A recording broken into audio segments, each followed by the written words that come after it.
2019, donc je me suis dit petite start-up sympathique de Silicon Sentier, prometteuse. Et en fait, moi, un des gros enjeux, c'était, je suis arrivée en 2019, on avait 50 000 clients sur le marché français, on avait quand même un peu fait nos preuves sur, ok, il y a de l'attraction, il y a quelque chose, un product market fit, comme on dit, sur le marché français. Et on ouvre des marchés à l'international, Italie, Espagne, Allemagne, on les ouvre en même temps. Donc les deux enjeux, c'était continuer sur le marché français et développer ça, scaler en fait, et scaler aussi par l'international en utilisant ce qu'on a su faire, ce qui a réussi. La banque s'est fait chier tout le monde, c'est un mal nécessaire, et n'importe quel créateur de boîte a vu Conto un peu comme une libération, parce qu'au moins on t'enlève un pain point, et je sais, je suis client Conto, je pense qu'on est pareil. Les gens sont assez contradictoires, ils ne lisent pas, mais ils ont besoin d'être rassurés. Donc il faut que, en fait, c'est vraiment by design, on dit souvent ça chez Conto, mais en gros faire que tes illustrations, tes assets se montrent simples et rassurent. Donc en effet, on a beaucoup travaillé sur le messaging, être clair. Je pense que c'est ça aussi où les banques sont pas claires, un peu comme elles sont pas claires sur leur tarification. En fait, et nous, on a vraiment essayé d'être transparents. C'est simple, dans les messages, on est assez straight to the point. On pensait juste avant en disant que c'est un cycle.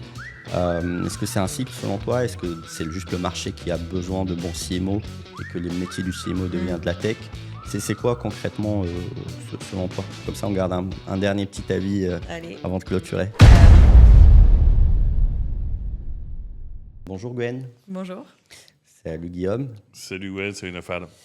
Bonjour et merci d'avoir rejoint notre épisode où on va parler de FinTech, de comment on fait de la croissance en FinTech, qu'est-ce qu'on déploie, puisque tu as été dans une belle FinTech qui s'appelle Conto par le passé.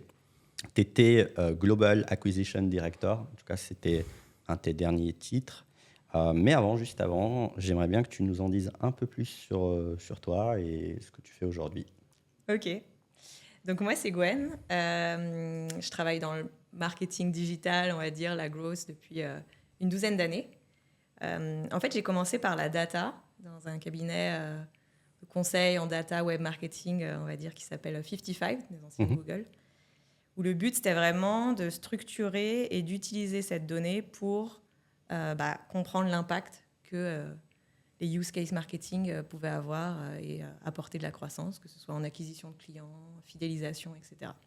Ça m'a pas mal structuré, puisque permet d'avoir des décisions éclairées. Après, c'est marrant, ce midi, j'ai parlé avec quelqu'un qui disait qu'il ne faut pas être trop data-driven, il faut aussi être créatif. C'est ça qui m'anime, en fait, moi, je trouve, dans ce métier, c'est d'être à la fois le côté data. On peut être rationnel, on peut voir ce qu'on fait, et on peut aussi être créatif. Fort de ça, après, le consulting, c'est sympathique, mais j'en avais un petit peu marre de faire des slides. Donc, je me suis lancée dans la French Tech. Je suis allée chez Captain Contrat en tant que CMO. Donc, tout ce qui est acquisition et fidélisation de clients dans cette legal tech. Tout ça sur une grosse base de contenu, parce que les sujets légaux pour les TPE, PME, sujets complexes, besoin d'être documentés, sujets juridiques. Donc, grosse stratégie content autour de ça. La boîte a grossi, on est passé de 30 à 60, on est passé aussi sur des phases de growth at all cost à profitability, etc. Puisque, bien sûr, c'est un peu les cycles de vie. Et puis après, j'ai rejoint Conto en 2019. Donc, je me suis dit, petite start-up sympathique de Silicon Sentier, prometteuse. Et en fait, moi, un des gros enjeux, c'était... je suis arrivée en 2019, on avait 50 000 clients sur le marché français. On avait quand même un peu fait nos preuves sur... OK, il y a de l'attraction, il y a quelque chose, un product market fit, comme on dit, sur le marché français. Et on ouvre des marchés à l'international, Italie, Espagne, Allemagne, on les ouvre en même temps. Donc les deux enjeux, c'était continuer sur le marché français et développer ça, scaler en fait, et scaler aussi par l'international en... utilisant ce qu'on a su faire, ce qui a réussi là-dessus. Donc voilà. Après, moi, je suis vraiment spécialiste, ou en tout cas animée par les sujets de marketing créatif et marketing à la performance pour aussi voir l'impact, les chiffres de ce qui se passe sur le business et la top line finale. Et aujourd'hui, tu fais quoi concrètement pour arriver un peu à l'évolution? Exactement, oui. Donc aujourd'hui, en fait, j'ai quitté Conto il y a 3 mois. 3 mois. Après un petit cycle de 4 ans et demi. Donc j'ai vu la boîte grossir de 50 000 clients à 500 000. Et là, je suis à mon compte. Donc j'ai créé ma propre société. Je suis devenue du coup cliente de Conto et cliente aussi d'ailleurs de Captain Contrat, donc mes 2 anciennes boîtes. Et du coup, en fait, j'utilisais un peu toute mon expérience et mon expertise, ce que j'ai pu voir et aussi mes connaissances soft skills, hard skills, on va dire, de manager. Et pour en fait aider d'autres entreprises, pas forcément des fintech, mais on va dire des entreprises post-série A, donc ont déjà un peu fait leurs preuves pour justement passer du 1 à 10 et accélérer en fait leur croissance, structurer, etc. Ok, donc une sorte de marketing advisor. Okay. Marketing advisor, consultant, part-time ou fractional CMO, CRO. Il y a de plus en plus de termes pour... Exactement, je n'ai pas encore mis d'étiquette sur qui je suis parce que pour l'instant, je prends aussi les opportunités comme elles viennent, le fit avec les personnes. Mais ça, c'est un peu tout ça, tout ce langage-là. Hyper clair. Et alors ça, c'est un sujet qui nous intrigue aussi. On pourra en parler dans la deuxième partie de l'épisode. Un peu ces évolutions du fractional, part-time, etc. Mais on va profiter un peu sur cette première partie pour un peu deep dive sur ce que tu as fait concrètement chez Conto, puisque tu as rejoint effectivement une phase plus ou moins early.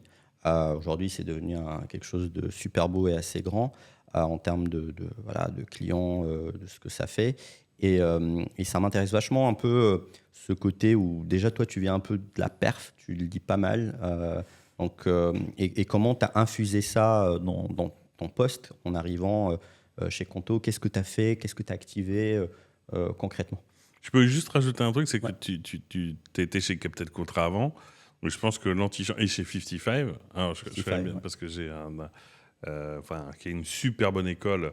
On en parlera hors micro, mais un de mes cousins germains est l'un des fondateurs, et qui est une super bonne école qui a essaimé pas mal de très bons profils partout dans l'industrie, parce que c'était la première boîte à essayer de mélanger consulting, data et vrai anglo-tech. Du coup, en prenant de très bons profils et en faisant... Enfin, tu regardes ce que sont devenus les alumni 55, c'est toujours assez impressionnant. Mais en arrivant chez Conto, est-ce que quand même tu es déjà bien entraîné parce que tu as fait chez Captain Contrat, non, au fond? Ah oui, clairement. Je pense que mes expériences d'avant m'ont vachement structuré sur Captain Contrat, c'était quand même de la croissance, peut-être pas hyper croissance comme Conto, mais en tout cas de la croissance. Donc j'ai dû structurer une équipe, piloter à la perf. J'étais en direct avec les founders, avec le board. Donc ça m'a vraiment aidé à me mettre dans cette posture quand je suis arrivée chez Conto, à savoir déjà, au bout de... Là, on parle des 90 jours souvent quand on arrive, les 3 premiers mois, qu'est-ce que je fais? Là où j'ai de l'impact direct, là où j'ai de l'impact plutôt à moyen terme et que je prépare la suite. Donc j'avais un peu les bases, le langage... start-up, scale-up, et pas que le profil consultant théorique. Déjà, après, ce qui est bien aussi, ce que tu disais chez 55, il y a ce côté consulting, mais on mettait les mains dedans. On était quand même... on pouvait aller dans les outils. C'est là que je me suis formée sur Google Analytics, A/B Testy, Content Square, tous les outils en fait, que ma team utilise maintenant. Ce qui m'aide aussi à être légitime après, quand je pilote mes équipes. Je parle pas dans le vent, j'espère en tout cas. Tout à fait. Non, mais c'est une super bonne école. Mais du coup, en arrivant chez Conto, pour ce que dit Nofal, 50 000 clients, c'est quoi le marketing mix? Oui. Alors moi, déjà, je suis arrivée, il y avait déjà quelque chose. Enfin, vraiment, je trouve que les 2 piliers de Conto, ou les 3 peut-être, quand je suis arrivée, il y avait une stack et un tracking vraiment très clean. Donc en fait, on a pu aller très vite dessus, pas changer tous les 6 mois et avoir quelque chose d'automatisé dès le début. Donc ce qui m'a permis d'aller quand même assez vite. Il y avait un NPS client très fort. Et du coup, une adhésion, c'est un KPI de boîte, en fait. Donc, en fait, si tes clients sont satisfaits, ils vont parler de toi en bien. Donc, 50% de mon job en acquisition de nouveaux clients est fait. Et il y avait des premiers axes, pas que perf, branding, avec des startup meet-up où on accueillait d'autres personnes. On n'avait pas beaucoup d'argent et de ressources à l'époque. Et en fait, on allait faire des talks, c'était très axé startup, mais en tout cas, ça aidait. Ça nous a permis de nous faire un petit nom dans l'écosystème à ce moment-là. Puis après, on a bien sûr construit la marque dessus de plus en plus forte. Mais on avait déjà ces 3 piliers qui, en fait, se sont amplifiés. Moi, en fait, mon job, avec du recul, c'est vraiment d'avoir amplifié ça. Donc, j'arrive, on a du paid, qui était un des premiers canaux, même si je ne conseille pas souvent de démarrer par du paid, mais là, il y avait eu l'argent des trucs levés. Donc, en search, en plus, on a beaucoup de termes de recherche, donc on fait du Google Ads, on fait aussi du Meta, ce qui permet quand même de diversifier le mix et de travailler un peu le funnel. Un peu d'affiliés. Et un tout petit programme de parrainage qui vivote, mais qui fait quand même un petit truc. Donc, c'est un peu ça, les bases. On a quand même un site web avec une dizaine de pages dans toutes les langues, mais pas forcément optimisé SEO. Et un blog avec des articles, pareil, qui n'étaient pas forcément optimisés. Donc, en fait, moi, j'arrive, j'essaye de construire la team en mode, OK, je vais vraiment essayer de pousser chaque canal à son maximum. Et c'est comme ça qu'en fait, j'ai recruté un head of SEO, une personne pour l'affiliation, parce que je voyais que c'était des canaux qu'on n'avait pas développés à fond. En paid, il y avait déjà quelque chose, mais on a bien structuré avec de l'aide externe quand on ne pouvait pas recruter assez vite ou en interne. Et aussi le pôle site web, parce que ça ne sert à rien d'amener à tout un flux si derrière, on ne convertit pas derrière. Ouais. Et pourquoi site web important ? On en a parlé, c'est product-led growth. 90% à l'époque. Maintenant, c'était plutôt 80% quand je suis partie, mais en 2019, 90% de l'acquisition, c'est self-service, c'est des freelances, des créateurs d'entreprises, des dirigeants de TPE, donc moins de 5 salariés. Et donc, on va essayer d'automatiser donc, tout ce qui est conversion rate optimization sur le site, l'UX, les parcours de navigation, c'est important aussi. C'est ça que j'ai construit. Et donc, tu as essayé d'actionner plusieurs leviers, en tout cas, et renforcer, j'imagine, le paid. Tu as cité l'affiliation, ça m'intrigue toujours un peu dans cet écosystème. J'aime bien aller chercher des petites choses. L'affiliation, pourquoi, comment, c'était quoi la thèse et qu'est-ce que globalement ça ramenait parce que... La thèse, en fait, c'est qu'on a beaucoup de recherches intentionnelles, informationnelles, compte pro, dépôt de capital, carte bancaire, etc. Meilleur compte pro. Donc, ma thèse, c'est d'être partout là où il faut être, SEO, SIA et affiliation. En fait, les affiliés, ça fait un peu du search. Parce que c'est des personnes qui ont une thèse SEO et qui après revendent leur audience à des personnes. Et en fait, ça ne marche pas dans tous les business. Mais en tout cas, pour Conto, ça marchait bien parce qu'on avait 2 gros types d'affiliés. Les comparateurs de banques qui se mettaient sur le sujet banque B2B, banque pour indépendants, banque, etc. Et on avait quand même une offre assez pertinente et grâce à notre funnel de conversion, même s'il y avait peut-être moins de clics au début, en fait, on convertissait bien derrière, etc. Donc, comme tu es rémunéré aux nouveaux clients, c'était intéressant pour les affiliés. L'autre modèle, c'était avec des médias. Le coin des entrepreneurs, le blog du dirigeant, c'est des médias qui sont informatifs et qui vont pouvoir te faire des articles sur toi, des mises en avant. Et en fait, pareil, soit tu payes à des mises en avant, soit tu payes à du rev share. Donc, chaque client apporté, on rétroverse une partie. Ça, c'est la partie partnership. Tu la mets dans la soupape de partnership. En fait, je l'avais mis dans... Pas réellement, parce qu'en fait, partnership... Non, partnership, c'est comme de l'affiliation, mais vraiment qualifié, segmenté, targeté. Le principe de l'affiliation, effectivement, dans ce domaine-là, c'est que tu dis il y a beaucoup de contenu autour de sujets de l'entrepreneuriat et donc liés à la banque. Partnership, c'est plutôt comment est-ce que tu vas te coller dans un funnel existant. Donc, tu as d'un côté plutôt de l'infomédiation qui va amener sur ta landing page, et de l'autre côté, c'est un service complémentaire, une legal tech, Captain Contrat, où tu vas t'intégrer directement dans le funnel. Donc, tu n'es pas au même endroit du funnel. Normalement, le partnership, tu récupères des clients qui sont déjà engagés dans un service externe. Je vois. Mais il y a c'est un peu l'idée de bénéficier du travail des autres et de le compléter. Mais c'est un peu hybride. En fait, au début, on l'a mis dans mon équipe parce qu'il y avait tous ces sujets de tracking d'URL, négociation, landing page co-brandée, donc conversion rate optimization derrière et tout. Et au final, en 2023, on l'a migré dans l'équipe partnership en local parce qu'on avait vraiment bien développé le Ok. truc. C'est Et pour ça que donc, j'ai on posé la était question, plutôt, c'est que j'ai ouais. donc c'est l'impression un que c'est peu plus un hybride en pôle. effet. Mais Ok. partnership, je suis assez d'accord avec toi, c'est un peu différent dans les angles. On pourra aussi en parler si vous voulez, mais je trouve ça en plus super intéressant quand en effet tu es dans la buyer journey, donc Legal Tech, Compte Pro ou Payfit qui a un gros partenariat avec Conto, paiement des salaires, Compte Pro, enfin des choses comme ça qui marchent bien aussi et qui peuvent avoir des activations différentes. Ouais. Ok. Un autre sujet que tu as abordé, c'est les websites. Oui.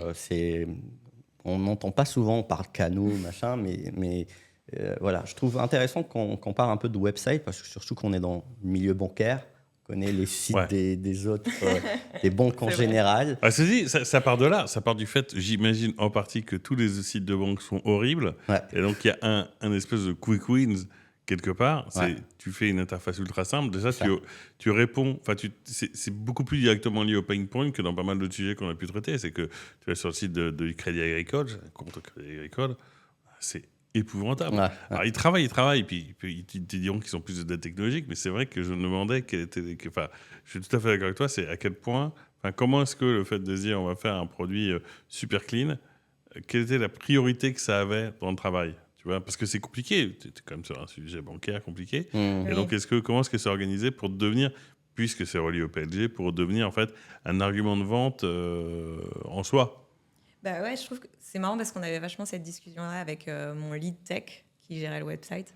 À la fin, c'est notre thèse. C'est pourquoi les gens ils choisissent Conto, le support client, le super UX du produit et les prix transparents. Donc déjà, en fait, il fallait qu'on reflète ça partout dans nos messages, mais aussi dans l'usage. Et en fait, le site, c'est ta vitrine. Donc en fait, il fallait que le site soit aussi UX-friendly, envoie du rêve, soit clean sur tous les trucs. Et c'est vraiment, du coup, un pilier qu'on a travaillé parce que tu vends le produit ou tu testes le produit, même si là, tu ne fais pas de paiement, de virement ni rien, avant. Et du coup, c'est pour ça que c'était aussi un gros pilier pour moi à développer. Mais vous avez un peu travaillé sur quoi comme levier? Est-ce que c'était l'UX? Est-ce que c'était peut-être le message? Parce que typiquement, moi, un des trucs que j'ai toujours bien aimé chez Conto, c'est que pour des produits bancaires complexes, c'était quand même assez simple à comprendre et à naviguer sur le site. Comment vous y êtes pris et qu'est-ce que un peu tu as identifié comme... En tout cas, si une banque nous écoute aujourd'hui, ils se disent tiens, en fait... mais en soi, en tout cas, quels étaient les points que vous avez essayé d'améliorer concrètement sur le website pour avoir le résultat d'aujourd'hui qui est assez bien? Bonne question, oui. Non, bah, c'est un tout. Donc, si tu les as cités, les leviers, c'est l'UX, donc quelque chose qui soit simple. Les gens sont assez contradictoires. Ils ne lisent pas, mais ils ont besoin d'être rassurés. Donc, il faut que, en fait, c'est vraiment by design. On dit souvent ça chez Conto. Mais en gros, faire que tes illustrations, tes assets se montrent simples et rassurent. Donc, en effet, on a beaucoup travaillé sur le messaging, d'être clair. Je pense que c'est ça aussi où les banques sont pas claires, un peu comme elles sont pas claires sur leur tarification, en fait. Et nous, on a vraiment essayé d'être transparents. C'est simple, dans les messages, on est assez straight to the point. De toute façon, moi, je suis toujours de l'école du funnel, donc message générique, puis ensuite message spécifique dans ta landing page, dans tes modules, etc. On a travaillé la simplicité. La réassurance, on n'est quand même pas très connu. En fait, même si on avait 50 000 clients, quand je suis arrivée... 2 ans d'existence, c'est une start-up, c'est des VC, vous allez peut-être vous cracher dans 2 mois, tu ne vas pas mettre l'argent de ta boîte sur ça. Enfin, vraiment, merci aux premiers clients qui nous ont fait confiance. Parce que, donc, on est certifié avec Arkea, vous êtes remboursé, c'est garanti, les paiements sont sécurisés, la CPR nous a validé. Donc, il y avait bien sûr un gros travail des équipes strat pour aussi avoir les licences et tout. Donc, c'est réassurance, UX, humain, parce qu'il faut quand même, on est une banque en ligne, donc il faut aussi montrer qu'il y a l'humain, on a de la réactivité du service client, social proof, donc bien sûr les témoignages de clients existants, des logos de quelques entreprises. On a pas mal travaillé là-dessus. Je ne sais plus ce que je voulais dire derrière. Et au niveau de la cible, parce que aussi un truc qui m'a toujours intrigué, c'est... La segmentation, en tout cas, elle me paraissait assez claire, ou à qui vous vous adressez globalement. Est-ce que ça a toujours été la même chose ou ça a évolué et comment Comment vous avez essayé de le simplifier au niveau, Oui. au niveau de le Et fait. c'est très intéressant que tu dises ça parce qu'en effet, moi, quand je suis arrivée, j'ai fait le site, puis après, il y a eu plusieurs rebrandings. Et au début, souvent, par simplification, les fondateurs, c'était OK, le site, c'est du design. Et en fait, non, le site, c'est ton go-to-market. C'est ta value prop, c'est à qui tu t'adresses, tes personas, Ouais. comment tu les adresses, comment tu links tes personas à tes services. Donc, en fait, le premier travail que j'ai fait, c'était de mapper les personas, de mapper les services, comment est-ce qu'ils s'imbriquaient et le plan. Et pour le coup, ça a évolué parce qu'au début, on était très petites entreprises, créateurs, freelancers et comme je disais, TPE. Puis on est monté en gamme petit à petit parce que le produit s'est étoffé, les services. Et donc maintenant, c'est vraiment finance solution pour TPE, PME, le compte pro au cœur. Mais on a aussi tout ce qui est facturation, pré-comptabilité, gestion des dépenses. Donc on peut vraiment adresser des entreprises de 50 salariés, 100 salariés, des équipes finance, quoi. Pas qu'un fondateur ou un associé. Et du coup, c'est assez marrant parce que je ne veux pas du tout me vanter, mais en fait, quand j'ai commencé chez Conto, j'ai un peu mis les personas en mode, OK, il y a le créateur, il y a le freelance. Bien sûr, il y a des nuances en fonction de ce que tu crées comme boîte, dans quel secteur tu es freelance, dans quel secteur tu es TPE, PME. Mais j'avais quand même fait un peu le mapping. Et dernièrement, on s'est fait quand même aider sur la segmentation pour aller quand même plus loin. Est-ce que c'est la bonne? Est-ce que c'est les bons critères? Parce qu'après, ça détermine les questions que tu poses dans ton formulaire, ton onboarding, comment tu scores les gens. Et c'est quand même assez resté similaire. On a bien sûr des nuances. Il y a des industries plus, des industries moins, des profils plus appétants que d'autres. Mais ouais, la chance aussi peut-être qu'on a eu grâce à Conto, parce que je le vois dans d'autres boîtes où c'est plus difficile de comprendre son ICP, son persona, c'est que notre go-to-market, notre product market fit a catché assez vite, quoi. Ouais. Donc après, on a dû dérouler. Après, c'est pas facile non plus de dérouler opérationnellement, mais déjà tous les questionnements qu'on pouvait se faire de à qui on parle, comment on leur parle et tout, ça, on l'avait quand même assez vite taclé. Hyper intéressant. Et du coup, pour un peu continuer dans ce que tu faisais, en tout cas, et ce que tu as mis en place, il y a un mix média. Tu as lancé pas mal de choses. Et au niveau de l'organisation en interne, tes équipes, comment tu as travaillé, comment tu as assuré cette montée en puissance et cette croissance d'un point de vue people, pour comprendre un peu ce qui se passe dans une banque comme Oui, parce que Conto. je pense qu'il y a un point qui est ce qu'on appelle l'hypergrowth, c'est que tu arrives juste avant le moment où ça explose. C'est ça. Et où tu as non seulement plus de pays, mais j'imagine plus de monde, d'une équipe de... Enfin voilà, c'est vrai que le trajet... Enfin, comment est-ce que tu as géré les ressources humaines au moment où tu as des pays et plein de canaux à gérer en même temps? Comment tu... Il n'y a pas de méthodologie magique, mais comment tu l'as vécu d'abord? Parce que comment ça s'est passé? Tu arrives en 2019, la boîte est déjà bien, mais passer de 50, faire x10 en nombre de clients, ça a dû être un truc, une intensité assez incroyable, non?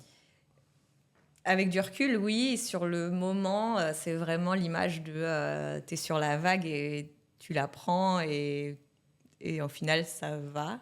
En fait, je trouve qu'on a réussi à grossir avec le mouvement. OK. Mais, et ce qui est assez... on a réussi aussi à bien recruter les bonnes personnes au début, à se faire aider en externe quand on avait besoin, puis après à internaliser les compétences quand il le fallait. Donc ça, c'est un peu les réussites. Mais oui, au début, une de mes priorités, ça a été aussi de recruter des gens opérationnels, mais quand même seniors, qui puissent après devenir mes leads, mes managers d'équipe. Et ça, je suis assez contente parce que voilà, je suis arrivée, il y avait 3 personnes, dont une que j'ai recrutée, 2 qui étaient déjà là, et j'ai réussi après les faire monter vraiment en lead. Et après, ils avaient une équipe de 8-10 personnes, et je peux m'appuyer sur eux. Intéressant, tu es parti direct sur de la seniorité que tu as mis en place pour qu'ils prennent le lead d'équipe. Oui, c'est ça. Après, seniorité, à l'époque, du coup, ils avaient 5, 6, 7 ans d'expérience, mais c'était déjà pour un écosystème. Pas des personnes sorties d'école, parce qu'on pouvait... et puis, c'était des personnes qui savaient mettre les choses aussi. Et du coup, après, on a pu... par exemple, pour le pay, on a beaucoup fait appel à des freelances, puis ensuite, on recrutait au fur et à mesure. Au début, justement, le paid... C'était géré en global plutôt par fonction, donc search, social media, display. Ok. Puis en fait, on les a mis par pays parce qu'en fait, le poids des pays est devenu un peu plus fort et il fallait localiser les choses. Donc j'ai fait un peu ce move en 2021, on va dire. Après, je suis arrivée, j'ai commencé à structurer mon équipe et puis la Covid, donc tout était gelé, arrêté, puis c'est revenu. Donc l'accélération très forte, elle s'est vraiment faite en 2021-2022. Ouais. Ok. Parce que du coup, donc j'ai 5 personnes fin 2019, j'en ai plutôt 10 fin 2020. En fait, ça fait quand même x2, hein, donc c'est pas non plus ridicule. Et en fait, après, oui, fois 20, ça passe à 20, 40, et après, on stabilise à 40, 45 dans l'équipe. Et en termes de... Parce que là, c'est beau, c'est cool, mais je me dis qu'il y a quand même des challenges marketing que tu as dû affronter. C'était quoi? Est-ce que c'était un canal? Est-ce que c'était plus un segment, un go-to-market spécifique, un pays peut-être, où c'était un peu plus compliqué? Ça nous intéresse aussi de voir un peu qu'est-ce que tu as craqué sur le marketing, sur peut-être des choses, ou peut-être c'était plus complexe sur d'autres aspects. C'était quoi concrètement les challenges dans ton rôle? Ouais, c'est les bonnes questions que tu poses sur le pays ou le segment. Je pense que les challenges qu'on a eus, c'est en effet côté pays. Ouais. Je vais parler de l'Espagne, en fait. On ouvre 3 pays en même temps, donc du coup, on en a 4. Malheureusement, en fait, la fintech, il faut avoir des licences, il faut avoir des agréments, etc. Le marché espagnol, les banques sont très matures. Les personnes sont très price sensitive. Nous, en fait, on ne veut pas faire du gratuit. Après, ça veut dire qu'en fait, ils font un plan à 0 €, mais tu payes à chaque commission de mouvement. Pour vivre en Espagne, ça veut dire que les banques en Espagne, c'est les pires voleurs de la place. Parce que, en fait, c'est scandaleux. Mais effectivement, je pense qu'il y a un sujet particulièrement challenging quand tu arrives à l'international, et il y a beaucoup de boîtes qui n'arrivent pas à ce stade-là, c'est quand même que tu dois refaire ton go-to-market. C'est-à-dire que tu as un joli UX, tu as une belle proposition de valeur. On peut prendre l'exemple de Payfit, c'est-à-dire que je pense qu'il faut revenir sur ce qu'est Conto, c'est-à-dire la banque s'est fait chier tout le monde. C'est un mal nécessaire, et n'importe quel créateur de boîte a vu Conto un peu comme une libération, parce qu'au moins, on t'enlève un pain point, et je sais, je suis client Conto, je pense qu'on est tous. Pareil. Et quand j'ai créé une holding en 2022, et j'étais content de créer mon compte Conto. Jamais je serais allé à la banque espagnole, Sabadell, en disant « Ouais, aujourd'hui, je vais chez Sabadell créer un compte ». Et en fait, c'est un truc qui est là où vous avez bénéficié de l'image, l'image et puis de la manière dont fonctionnent les banques positivement, parce que ça a vraiment créé, et c'est assez rare dans les SaaS, même si c'est ce que tout le monde recherche, de la désirabilité pour un sujet à la cour. Oui. En revanche, quand tu vas dans les pays européens, tu as beau avoir cet asset que tu as créé en France, tu dois recréer ton go-to-market, et ça passe notamment par le pricing, ça passe par les canaux, même si, évidemment, le paid est un peu là, mais les canaux vont avoir des KPIs structurellement différents. Et si tu compares, tu vois, en plus, tu as les 3 pays les plus différents les uns des autres, Allemagne, France et Espagne. Les chiffres top funnel et bad funnel ne suivent pas du tout les mêmes logiques. Donc, je pense qu'il y a... T'arrives, et c'est bon, parce que je m'occupe de la French Tech à Barcelone, donc je vois bien ces boîtes, et j'ai notamment vu Conto, qui arrivent et qui partent un peu du principe, même s'ils ne sont pas débiles, que c'est le même pays, et qui déchantent un peu. Tu as le côté légal qui est très chiant en Espagne, et en se disant, ouais, mais en fait, comment tu opères un marché, des fonctions centralisées dans des marchés qui sont différents, ça ne veut pas dire que tu ne feras pas de Google, mais ça veut dire que malgré tout, si tu ne mets pas une empreinte locale, si tu suis ton playbook français, tu vas pas avoir les bons chiffres. Enfin, tu vas perdre, tu vas créer de la friction, tu vas perdre du volume potentiellement. Mais en même temps, entre recréer un service, comment tu refais ton go-to-market, quoi. Oui, il faut trouver le bon équilibre parce que tu n'as pas envie de créer 4 boîtes différentes. Tu restes sur un produit et... Donc, c'est comment Think Global, Act Local, ou localiser les choses. Mais oui, je suis tout à fait d'accord avec toi. On a essayé, on n'a pas dupliqué le truc français, mais on a quand même pris ce qui marchait bien.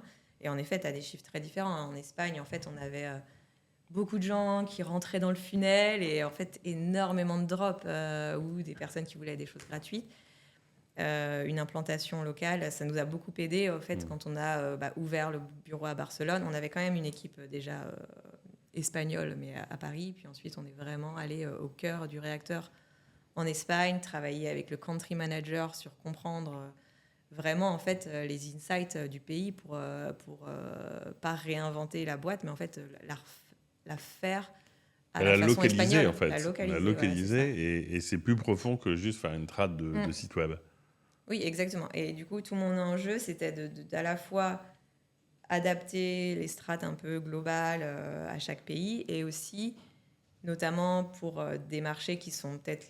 Enfin, l'Italie, l'Espagne sont moins gros que la France et l'Allemagne, donc tu vas peut-être passer moins de temps, leur donner des assets. Donc, ils pouvaient avoir la main sur le CMS pour certaines choses et pas d'autres, pour qu'ils puissent aussi, eux, créer leur sujet dans un certain cadre. Et pas qu'ils soient frustrés en mode ok, le central ne fait jamais nos sujets, on n'est pas priorisé, etc. Donc, c'était tout cet enjeu-là et je trouve que discuter avec le country manager, être en local avec les sales, du coup dans mon équipe comme je disais, même pour des fonctions centrales, donc le paid, le SEO, tout ce qui était aussi marketing automation, demand gen où on travaille avec les équipes sales. Là, j'avais mis par pays avec des personnes qui parlent la langue du pays au maximum. Ouais. Ok, très clair. Tu as parlé de sales. Oui. On est marketeur. Juste avant, on avait un épisode où on parlait d'une VP Growth qui a pris la partie sales. Comment ça se fait comment c'est organisé chez Conto? Est-ce que tu avais plus un interlocuteur sales pour certaines catégories de clients? Parce que effectivement, vu que tu me dis que beaucoup c'est du self-serve, j'imagine qu'il y a moins d'interaction avec des équipes sales, mais j'imagine que maintenant avec l'évolution et les features, etc., vous avez peut-être un début d'équipe sales. Donc concrètement, comment ça s'articule sales et marketing Alors c'est plus qu'un début. Quand je suis arrivée, il y avait un début et en fait on l'a construite. Il y a 2 motions, inbound et outbound. Ok. Donc inbound, on leur apporte des leads qui veulent booker des démos, être rappelés, donc plutôt chaud et qui connaissent Conto. Donc voilà. Et outbound, on va essayer de trouver des personnes dans notre ICP. Donc l'idée c'était vraiment pour les équipes sales d'aller sur les gros poissons, même si on n'est pas sur du grand compte, Conto, donc c'était vraiment SMBs, quoi, donc 10 salariés à 200 salariés. Okay. Donc c'était un peu comme ça. Les sales sont dans les équipes locales. En fait, comme on est sur plusieurs pays, il y a toujours un general manager qui porte le PNL du pays et qui a des équipes field marketing, RP, event, copywriters locaux, sales et partnership, parce que tu as vraiment envie de localiser ces fonctions-là. Et donc vraiment, oui, moi, comme je travaille énormément avec le marketing manager de chaque pays, je travaille aussi énormément avec le sales manager par rapport à leurs objectifs. Et puis parfois, des équipes, notamment l'équipe d'Imengen, qui travaillait en fait avec eux pour toujours think global, like local. En même temps, on avait des process globaux, mais on adaptait en fonction des pays, des cibles, etc. Du coup, c'était des divisions, juste pour comprendre. Tu avais ta division en quelque sorte. J'utilise le terme division, mais peut-être tu as un autre terme. Tu avais une partie d'Imengen, si je comprends bien, qui était intégrée à ton pôle ou... Oui, exactement. Nous, on était en amont sur scrapping, qualification, scoring, en fait, tout le travail, parce qu'on voulait qu'en fait, les équipes commerciales se concentrent sur les appels, la relation. Et donc, en fait, moi, j'étais en support de ça pour qu'ils aient le bon volume et la meilleure qualité. Donc, préchauffer en amont, sélectionner, prioriser, trouver les intents derrière. Alors, tu parles d'intent, tu parles machin. J'ai l'impression, juste pour être un peu précis sur ça, par exemple, une fintech comme Conto, votre pipe, c'est quoi? Tu t'arrêtes au SQL et vous aviez une sorte de pipe comme ça ou c'était t'essayer d'être beaucoup plus impliqué dans le post-SQL, juste pour comprendre un peu la logique du pipe. J'avoue que les cycles de vente étaient quand même plutôt courts. Et il y a pas, c'est pas non plus du grand compte avec du multi-buyer, avec des démos compliquées, etc. Donc, peut y en avoir dans la boîte quand même 50, 100 salariés et tout. Et il y avait une fonction sales enablement qui travaillaient plutôt sur cette partie-là pour Plutôt pour accélérer. reprendre les Lillois distingués, parce que c'est vrai que tu as Oui. un ARPU qui est assez... qui doit être autour de 60 € par mois, non? Un truc comme ça. Je ne sais pas si je peux la dire, mais D'accord. il faut faire des calculs. On peut faire des calculs. Et oui, on marque peut-être un peu plus, mais du coup, tu distingues ce qui est pur self-serve, c'est Oui. tout ce qui est indépendant jusqu'à 2-3 salariés. Exactement, on se ensuite, basait sur les plans et sur la taille de l'entreprise pour voir comment est-ce qu'on dispatchait aux sales. Et donc, en fait, c'était un peu comme ça qu'on a fait notre modèle et qu'on décidait qu'est-ce qui est product-led growth, qu'est-ce qui est inbound sales, qu'est-ce qui est outbound sales. Mais oui, je m'arrêtais, on va dire, SQL ou opportunité détectée pour les laisser après closer derrière. Ok. Nous, on était plutôt... Et après, on récupérait quand il y avait des lost opportunities pour essayer de les... tout ce qui était North-Star. recycling, parce qu'en fait, c'est pas parce que tu rates la vente en Q1 que tu peux Ouais. pas l'avoir en Ouais. Q3 ou en Q4. La boîte a évolué, a changé de certains prestataires, etc. Et je trouve, il y a un truc qui m'amuse, c'est que je vois des affiches dans ma station de métro Ouais. de Barcelone, de Conto. Et c'est un sujet qui revient assez souvent dans ce podcast. On a enregistré avec 900 Care. C'est qu'à quel moment, est-ce que c'est un parti pris? Comment est-ce que vous avez décidé, si tu sais, de passer au offline? Parce que c'est quand même très contre-intuitif pour des boîtes tech d'aller vers du offline. Est-ce que c'est un parti pas est-ce que tu peux donner à la fois le trajet de la décision, donc faire de l'affichage quand même enfin, moi j'ai l'impression qu'il y en a beaucoup, mais c'est peut-être parce qu'ils l'ont mis juste en bas de chez moi, mais c'est une boîte qui a assez vite eu des codes, je trouve, de boîte institutionnelle dans son design, dans son, ça fait pas, il n'y a pas eu un côté bootstrap, tu vois, ils ont levé beaucoup d'argent, mais au-delà de ça même, est-ce qu'il y a une volonté d'avoir l'air institutionnel parce qu'on parle de banque? C'est-à-dire, il y a un côté cool pour les petites boîtes, les start-upers comme nous, qui, comme je disais tout à l'heure, tu crées de la désirabilité pour un produit bancaire. Déjà, belle réussite. Mais ensuite, est-ce que ce côté offline vient de ce besoin de se comparer aux autres banques en disant on offre aussi cette partie institutionnelle avec des messages un peu plus fun, mais fondamentalement, est-ce que c'est lié à ça? Je pense qu'il y avait plusieurs axes, en fait. Donc, il y a ce côté-là, où ça rapporte quand même du trust. Enfin, on est quand même sur une industrie où il y a besoin de rassurer, il y a besoin de dire, OK, vous pouvez avoir confiance en nous, etc. Donc, être à la télé, être en affichage, OK, ça rassure. Donc ça, c'est assez intéressant. Un deuxième parti pris, c'était... D'ailleurs, c'est assez rigolo parce qu'au début, le fondateur me disait, en fait, on vend un produit en ligne, nos clients, tout le monde est en ligne, donc pourquoi est-ce qu'on ne fait pas que du online? Ça te permet, en fait, on est quand même sur des trucs de multi-touchpoint. Il faut toucher la personne plusieurs fois, dans plusieurs contextes, sur plusieurs canaux, pour avoir des angles et des messages différents. Donc, en fait, ça permet quand même de couvrir d'autres canaux. Et après, c'est vrai que, comme je disais, le terrain de jeu est assez large dans notre cible et dans nos audiences. Et donc, ça nous permet de faire des canaux un petit peu plus mass média qui sont proches du B2C. Et en même temps, en fait, avec de la télé, tu peux choisir quand même tes chaînes, tu peux choisir des choses en replay. Ouais, tu peux essayer de targeter les audiences. Ouais. Avec l'affichage, on a fait des campagnes, par exemple, BTP auprès des Leroy Merlin.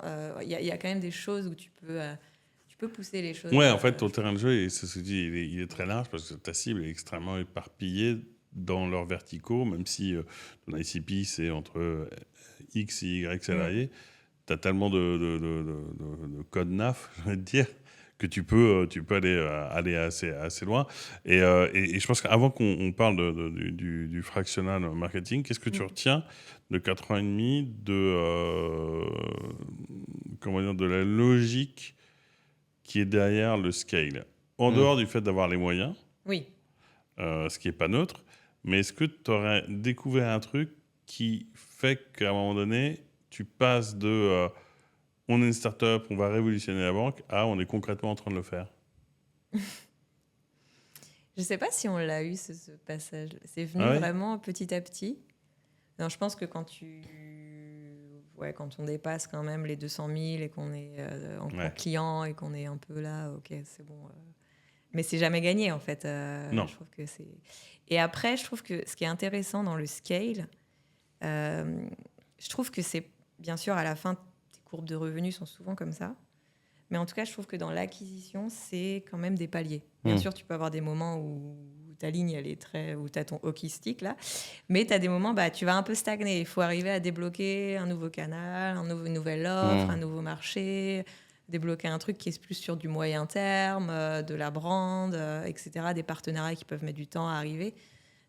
Et c'est un peu ça, je pense, mon apprentissage. Après, tout CEO est pressé et veut avoir des résultats rapides, mais je trouve que parfois, il faut aussi se laisser le temps de se dire, OK, en fait, je suis dans la bonne direction, ça va venir et je vais débloquer ce palier.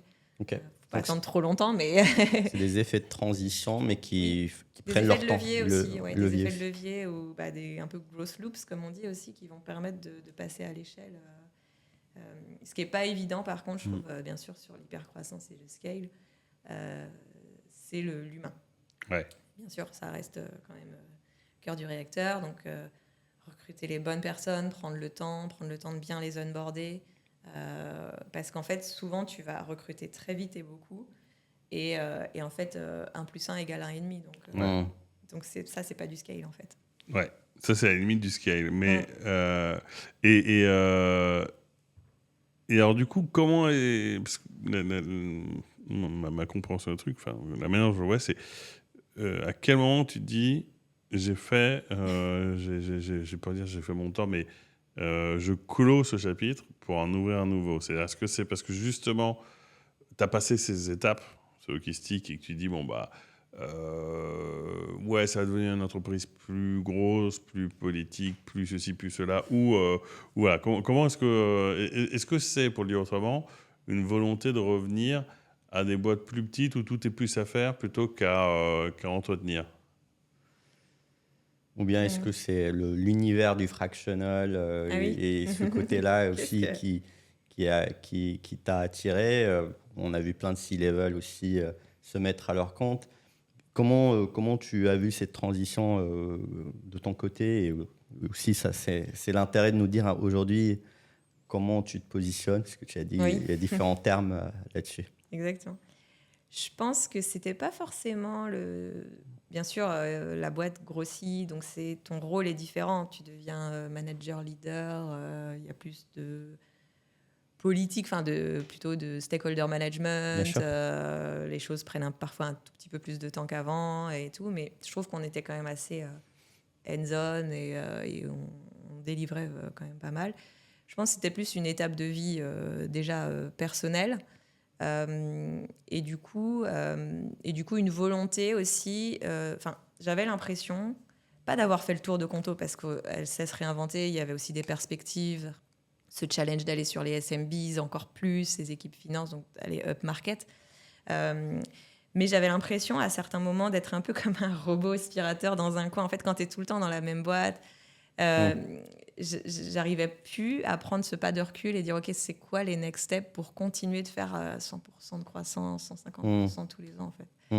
Et donc je me sentais pas de remettre une pièce dans la machine. Et du coup je me suis dit prendre un petit pas de recul. Je me sentais pas de refaire la même chose dans une autre boîte tout de suite. C'est quand même des rôles où tu as besoin beaucoup de leadership, d'énergie. C'est quand même un petit peu fatigant, très énergivore. Je venais d'avoir un 2e enfant, donc j'étais aussi très fatiguée. Mais du coup, je me suis dit, on va tenter de me mettre à mon compte. J'ai des contacts dans l'écosystème growth en local. Mon compagnon a monté une boîte, donc il connaît d'autres founders, des VC et tout. Donc ça m'a quand même ouvert des portes. Et super contente de ce move parce qu'en fait, ça m'a aussi fait respirer parce que je tournais plus trop en rond. J'ai assez vite eu des clients. J'ai eu de la chance, et des industries différentes, des stades de croissance différents. Et j'ai pu prendre ce temps un peu quand on est au début d'une boîte, de faire l'assessment, faire des benchmarks, tester des nouvelles choses que je faisais peut-être moins chez Conto, parce que beaucoup de réunions, beaucoup de choses. Et parfois, peut-être c'est ma faute qui ne prenait pas assez le temps de faire ça, mais d'aller voir ce qui se fait ailleurs, de prendre un pas de côté, d'être un peu moins risque-averse sur certaines choses parce que on veut du résultat et au final, tu es piloté au volume de lead et ton coût d'acquisition derrière. Donc, c'est un peu stressant. Tu n'as pas envie de te planter sur un pari que tu fais. Et du coup, ça m'a un peu libérée là-dessus. Je suis assez contente de voir en fait plein de choses. Et donc, on pourra en revenir. C'est pour ça que moi aussi, je ne sais pas si je ferais ça tout le temps, le fractional, mais je trouve ça intéressant d'alterner un poste du fractional pour voir plusieurs, pour aussi tester une boîte avant peut-être de prendre un CDI dedans, puis de se remettre après dans un autre job, etc. Et juste pour, du coup, c'est quoi à peu près le rythme? Parce que je sais que chaque fractional, CMO ou advisor, globalement, il a une forme de rythme. Là, tu suis quoi, 2-3 boîtes en parallèle? Tu es plus en mode de... Ça aussi, c'est tout un sujet. Il y a le part-time, ou en tout cas le temps partagé, parce que tu es dans la boîte et tu es régulièrement sur certains jours avec le client, ce qui est une manière de voir ce côté fractional. Et tu as aussi une autre forme qui est beaucoup plus populaire aux États-Unis, en tout cas c'est ce qui se fait beaucoup plus, c'est le fractional en mode mission, delivery, je sais pas, j'audite, je refais toute ta brand sur 3-4 mois, on casse tout ou bien on restructure et après, de toute façon, le client veut internaliser. Donc déjà, pour un peu comprendre le format que tu as choisi, comment tu l'exécutes avant évidemment d'aller sur plus de théorie ou de réflexion sur l'évolution du modèle. Ouais. Alors, je ne sais pas si j'ai choisi, parce que j'ai eu de la chance d'avoir beaucoup de clients, et donc là, je suis plutôt en mode je refuse des gens. Mais comment je l'ai fait et ce qui me convient plutôt bien aujourd'hui. Donc, j'ai 2 clients principaux où je suis fractional, où je vais faire 2 jours chez eux par semaine sur des jours établis. Donc, je suis dans la boîte, j'ai mon adresse mail. C'est comme si c'était un poste à part entière, sauf que c'est sur 2 jours. Donc, parfois, c'est un peu intense quand même d'en avoir 2 comme ça en parallèle. C'est aussi donc, je ne pense pas que je vais le faire sur du long terme. Et peut-être passer à 3 chez un ou quelques et arrêter l'autre, et on verra. Mais en tout cas, ce modèle-là fonctionne bien parce que tout faire en même temps, déjà, tu ne fais pas de la qualité, tu n'es pas focus et tout. Donc, j'aime bien avoir des jours établis. Et sur le reste, ça me permet d'être aussi un peu flexible où je fais plutôt de l'advisory. Donc là, je n'ai pas de delivery ou de mission à faire. Je vais plutôt être en advisory ou d'une head of growth, d'un CEO sur leur stratégie. On va faire des calls, ça dépend, au mois, à la semaine, tous les 15 jours, sur des thématiques. C'est des calls d'une heure 1h30. Après, souvent, moi, j'aime bien quand même préparer avant, faire du follow-up. Donc, en fait, tu doubles un peu quand même le temps que tu y passes. Ou parfois, on va me demander un mini-audit d'un truc ou de faire des entretiens. Mais c'est assez sympa parce que ça permet de suivre des boîtes. Donc là, j'en ai entre 1 et 3 maximum. Oui. Et tu trouves des points communs, des points communs dans les logiques d'acquisition, ou si, plus exactement, il y a des points communs, et quel est le principal enseignement que tu essaies de donner, parce que la chance énorme que tu as eue, c'est vraiment cette période de scale où c'est très intense, mais ça te permet de toucher à beaucoup de choses et de te faire des avis, des convictions et de les éprouver. Quand tu arrives dans une des boîtes, je pense particulièrement à celle où tu es 2 jours par semaine parce qu'il y a un côté d'organisationnel, alors que l'advisory, moi pour en faire beaucoup, c'est tu donnes ton bon sens, puis les gens disent c'est bien ce que tu dis, tu es le premier surpris parce que pour toi c'est naturel. Voilà. Mais ouais, qu'est-ce que tu vois, si demain tu as une de ces boîtes, tu commences dans une de ces boîtes, c'est quoi la première chose que tu essaies non pas de répliquer mais d'adapter? Alors, aussi dans ces boîtes, ce qui est intéressant, c'est qu'il y a toujours des gens dans mes équipes. Donc, là, il y en a j'ai une personne, il y en a une autre, j'en ai 4. Donc, ça permet de s'organiser pour ensuite délivrer le plan et tout. Après, mon framework, on va dire, c'est persona, ICP, c'est quoi mon go-to-market, c'est quoi mes KPI et mon reporting, et derrière, mon action plan que je vais faire avec mes différents canaux qu'on peut avoir. Après, c'est sûr que moi, j'ai vachement d'affinité sur site web, tout ce que j'ai fait chez Conto qui a bien marché. Et je me dis, j'ai envie de le faire dans d'autres, mais je sais que ça ne marchera pas tout le temps. Et j'essaye de m'adapter en fonction du go-to-market, des KPI. Mais au final, même si je ne vais pas sursimplifier ce qu'on fait, c'est quand même très compliqué. Il y a beaucoup Je pense que dans le marketing ou dans la growth, il y a beaucoup de facteurs extérieurs qu'on ne contrôle pas. C'est ça qui est dur dans ce métier-là. Les concurrents, nos prospects, comment ils agissent. Par contre, ce sur quoi tu contrôles, c'est que tu sais tout l'éventail de canaux, de tactiques, ce que tu peux faire, comment tu arrives à trouver de l'attraction rapide et comment tu arrives à scaler le truc. Donc, c'est un peu comme ça que je le vois. Ouais, mais t'as raison, c'est un facteur externe dans le sens où on a toujours l'impression qu'on peut appliquer un plan qu'on a écrit à la lettre. Ça marche Quand tu es jamais comme ça. particulièrement dans le B2, enfin, dans le B2C, je pense que tu valides plus facilement tes assumptions parce que tu envoies plein de trafic sur une page et ça marche ou ça marche pas. Dans le B2B, il est vrai que je le sens pour les activités B2B que j'ai, que tu as quand même beaucoup de facteurs extérieurs que tu peux pas anticiper.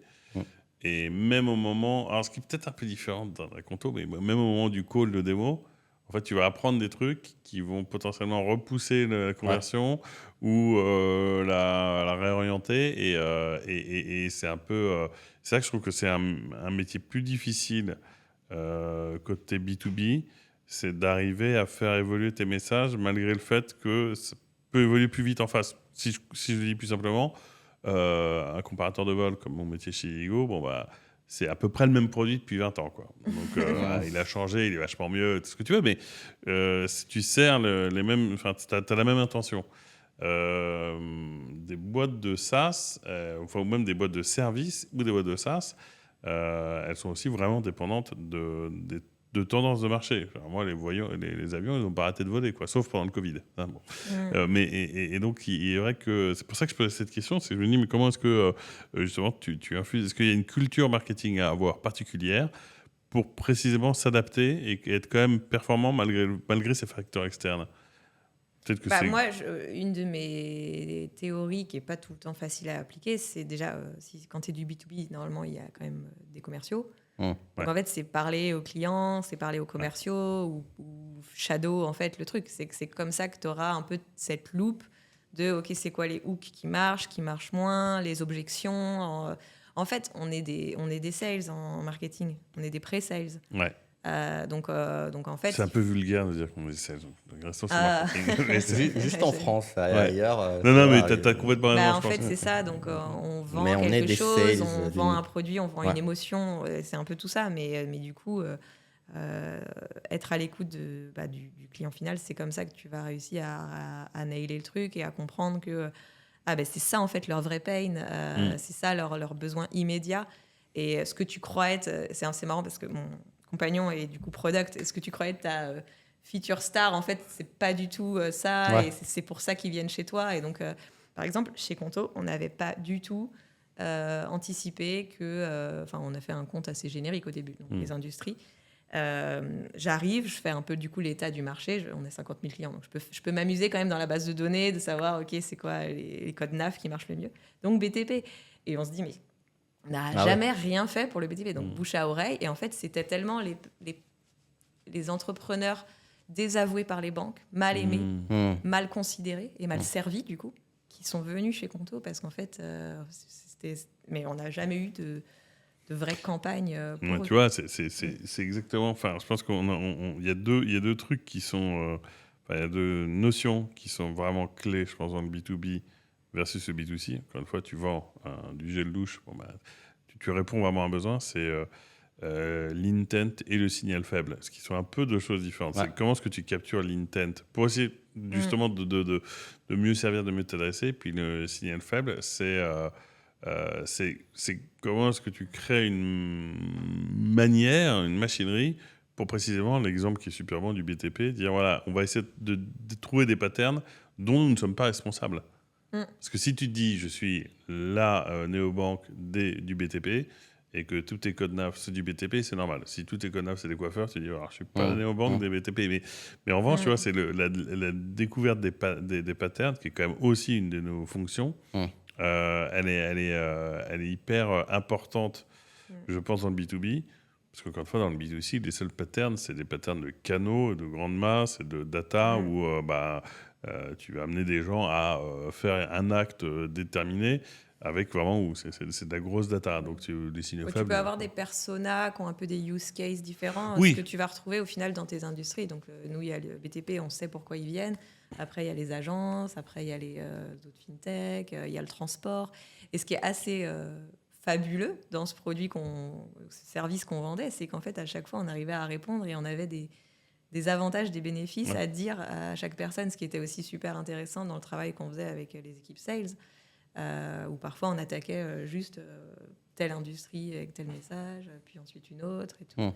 Et après, au sein d'une industrie lead, bon, il y a toujours un peu des nuances. Il faut toujours sursegmenter. Je ne suis pas trop pour, mais en même temps... Mais du coup, si on va faire un peu le profil d'un head of marketing, d'un CMO, j'ai l'impression qu'aujourd'hui aussi, il y a une affinité assez naturelle qui se fait. Je ne connais pas un peu la typologie de tes clients. Est-ce que c'est plus B2B, B2C? Mais j'ai l'impression, vu ce que tu dis, la nature même du B2B, c'est que quand même, tu as souvent moins d'échantillons, tu as moins de ce que, avec le sales cycle qui est souvent un peu plus lent, tu as moins ce côté ping-pong, ou en tout cas, tu dois jouer avec une décision qui est lente. Et donc, tu as moins de marge de manœuvre. Donc, d'où ce que tu dis, le côté intent, plus tu maîtrises l'intent, plus tu le catches au bon moment, plus tu es là pour convertir au bon moment, mieux ça marche. Alors que le B2C, c'est une autre mécanique. C'est une mécanique où tu peux rapidement valider des choses, que tu as accès à du volume. Et du coup, ça m'amène à une question naturelle, c'est que, ok, très bien, mais est-ce que vous croyez au côté le CMO hyper spécialisé B2C ou bien hyper spécialisé B2B, d'un point de vue fractionnel, parce que je me pose naturellement cette question, ou bien, en fait, il y a des choses, des fois, à apprendre du B2C applicable en B2B. Je dis ça parce qu'on sort d'un épisode où, au final, on apprenait beaucoup de choses du B2C et on se disait, tiens, mais ça, c'est applicable sur le B2B, rien que, par exemple, l'exemple du personal branding qui prend ces codes-là. Donc, il y a quand même je pense qu'il y a quand même je sais pas, il y a quand même des différences assez fondamentales dans la relation avec les sales, dans ta place dans le funnel. Parce que, en fait, en B2C, tu es quand même beaucoup plus exposé directement aux résultats. Tu peux pas dire que c'est à cause des sales. Enfin, je sais pas que je dis que mais il est vrai que tu peux pas te défausser. Tu peux pas te défausser, mais d'un autre côté, les logiques sont plus simples. Parce que tu n'as pas de la cross-canalité avec du temps. Enfin, tu as ça, mais c'est quand même. Les patterns sont plus faciles à identifier, de mon expérience, quand même. Mais il y a une question de. C'est pas une question de mindset, mais c'est une question, je pense, de compatibilité avec ce que ça veut dire opérationnellement. Et typiquement, c'est qu'il faut être. En B2C. Pendant les 25 dernières années, il faut être un acharné de Google ou un acharné de ton master channel, qui est comme beaucoup Google d'un côté, ou quand tu es dans de la vente privée, la génération de leads, ce qui je pense, t'oriente beaucoup plus vers une spécialisation quand même sur un set de canaux sans lequel tu n'as pas de business. Et tu vois, c'est ce dont on parlait tout à l'heure en antenne avec Nofsarker, il est hyper dur de s'inventer master d'un nouveau canal. Je pense qu'en B2B, la marche, c'est complexe. Je ne dis pas B2C plus compliqué, c'est beaucoup plus nuancé que ça, mais plus naturellement, tu vas aller tester plein de canaux. En B2C, malgré tout, tu as ton master channel et tu sais d'expérience que les autres sont forcément moins efficaces parce qu'en fait, ton go-to-market, il y a un canal et il est très très rare que ça change de canal. Or, tu es lié à un canal, tu es lié à du volume, donc tu as un canal qui, by design, t'amène du volume. Et ça veut dire, demain, un comparateur de vol, un exemple que je connais bien, décide de mettre tout sur Meta alors qu'on fait quand même tout sur les SEO, on ferme boutique tout de suite. Je pense qu'en B2B, tu as peut-être un peu plus de flexibilité sur la capacité à avoir un marketing mix relativement mieux équilibré. Hyper intéressant. T'en penses quoi?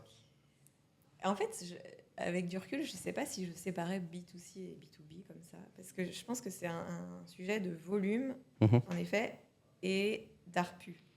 Parce qu'en fait, tu peux avoir des trucs B2C où il n'y aura pas beaucoup de volume et tu vas être sur... un truc à 10 000 balles, 100 000 balles. Donc, en fait, tu as un cycle de vente plus long. Un achat de maison, des choses comme ça, etc. Et nous, par exemple, chez Conto, on avait quand même des cycles très proches du B2C. En fait, on avait des stratégies B2C. On dépensait beaucoup sur le search et l'État, sur les créateurs et les freelances. Donc, même si il y a un énorme overlap. Mais du coup, je séparais aussi comme ça. C'est intéressant. Et je pense que quand même... Bien sûr, il y a toujours, tu peux prendre... moi, j'apprends de tous les industries, même d'autres pôles. Tu t'apprends des équipes product, des équipes sales, des équipes tech. Donc, en fait, tu peux toujours apprendre des autres. Donc le B2C peut aider le B2B, le B2B peut aider B2C. Mais je suis d'accord avec toi que quand tu es sur les sujets de masse, de volume, faut pas se planter sur du shopping, faut pas se planter sur du SEO, faut pas se planter sur du méta. Moi, j'ai bossé pour la Redoute en e-commerce, c'est chaud, quoi. En plus, tes marges, elles sont comme ça. Donc, tu n'as pas envie de trop te planter. Non, mais alors, là, en fait, la clé, tu l'as vachement dit, c'est quand même beaucoup lié à l'ARPU. Parce que plus tu vas être sur des paniers élevés, plus ton type d'opération va être différent. Néanmoins, tu vois, Conto, vous auriez pu décider de ne pas prioriser le Google Ads et chercher d'autres canaux qui apportaient aussi du volume. Mais alors que pour un acteur comme le mien ou un acteur de la vente privée, c'est impossible de ne pas rester vraiment d'aller très en profondeur sur ton canal. Autrement dit, ton SEO n'est pas forcément ton canal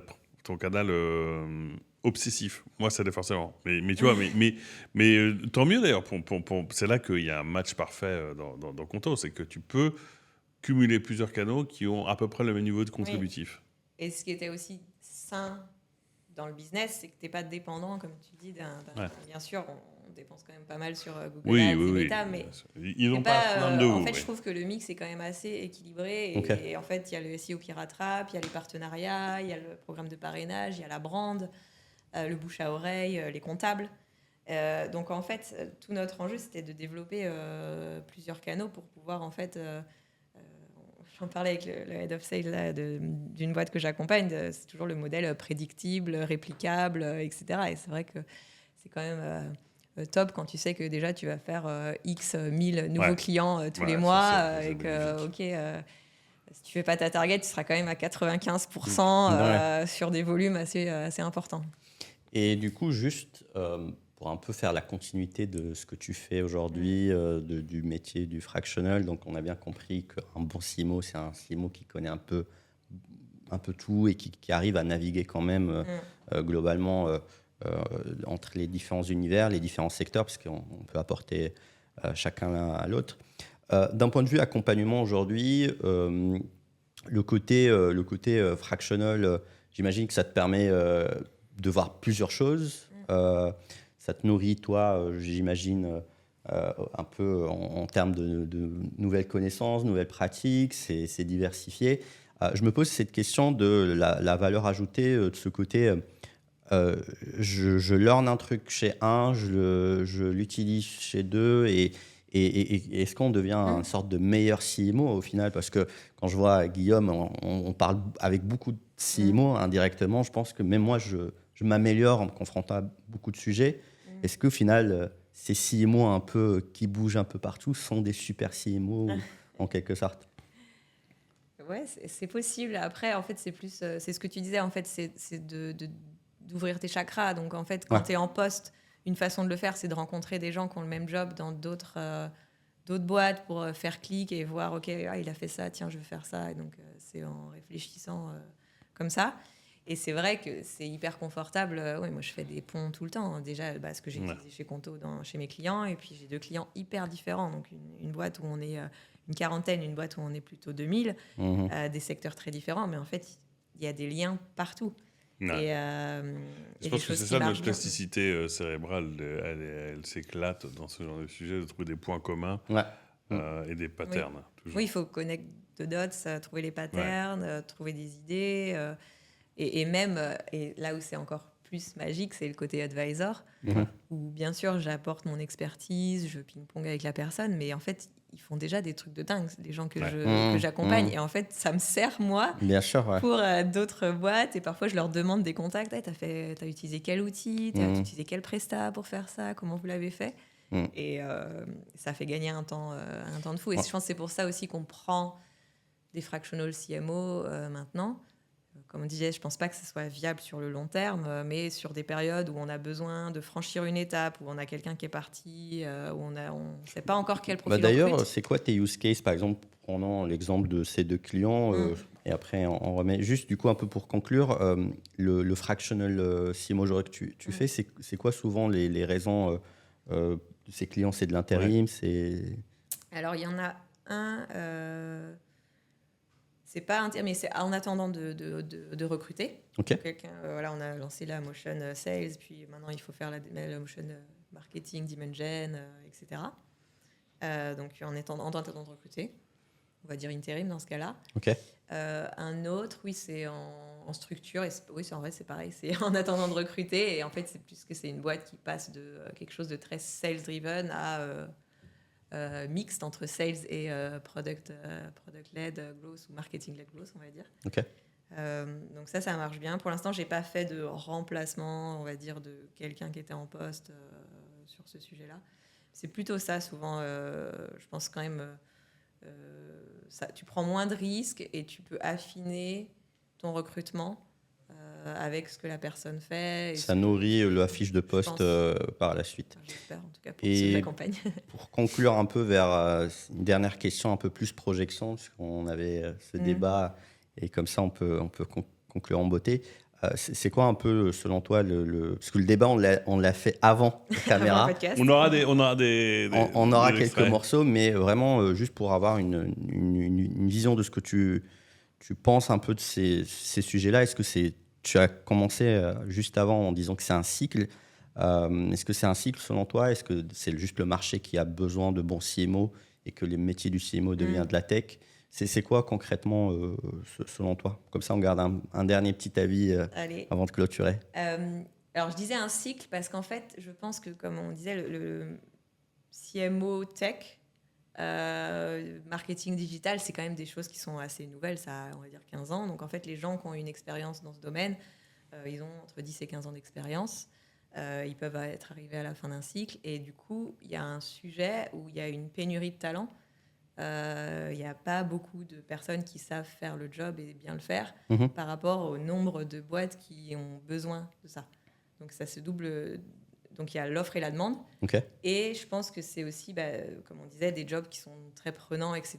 Donc on va être moins, même cette nouvelle génération, à enchaîner les jobs tout le temps ou rester dans une boîte 20 ans.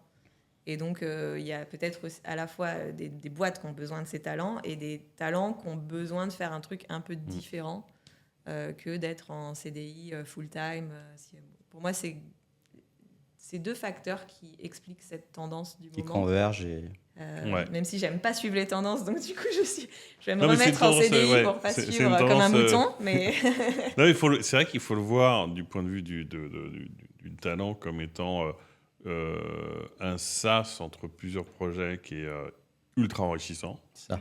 Pour peu que tu n'aies pas de churn de clients, pour peu que ça ne devienne pas critique.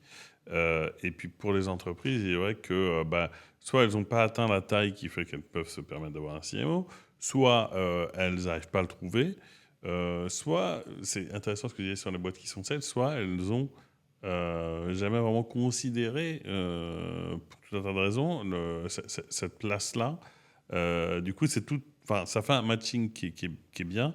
Mon point était de dire que je pense que c'est difficile de faire carrière long terme, à moins de monter une boîte, un peu comme ce que tu fais avec Mathias, parce que tu réinventes un peu le cycle en permanence et c'est fatigant. Je pense que tu es juste moins efficace au bout de 3-4 ans de fractional, à moins d'avoir monté une machine autour de ça. Okay. Et ensuite, je pense que le